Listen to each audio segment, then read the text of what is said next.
আজকে সকালবেলা ঘুম থেকে উঠে ফার্স্টে আমি চা খেয়ে নিয়েছি আর দুধ চা আমার অনেক বেশি পছন্দ। সো যেহেতু শীত পড়েছে চা না খেলেই না, চা খেয়ে একটু শরীরটা গরম করে নিলাম। তারপর নাস্তায় ছিল হচ্ছে লেটকা খিচুড়ি, যা আম্মু হচ্ছে সবজি দিয়ে রান্না করেছিল, মানে অনেক রকমের সবজি একসাথে দিয়ে তারপর হচ্ছে এই খিচুড়িটা আম্মু রান্না করেছিল। সাথে আমি একটু টমেটো কেটে নিয়েছিলাম, কারণ টমেটো খেতে আমি অনেক বেশি পছন্দ করি, শসার থেকেও আমার টমেটো অনেক বেশি প্রিয়।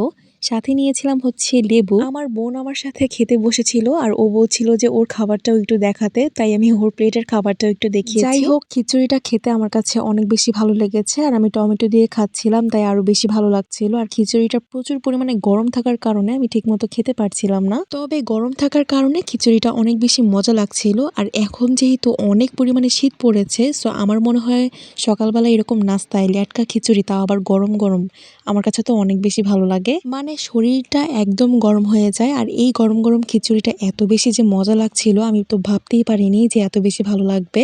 আর অতিরিক্ত ঠান্ডার কারণে এটা খাওয়ার পর আমার একদম শরীরটা গরম হয়ে গিয়েছিল আর অনেক বেশি ভালো লাগছিল। তো আপনারা কে কে আমার মতো এরকম নাস্তায় গরম গরম লেটকা খিচুড়ি খেতে পছন্দ করেন, অবশ্যই কিন্তু আমাকে কমেন্ট সেকশনে জানাতে একদমই ভুলবেন না।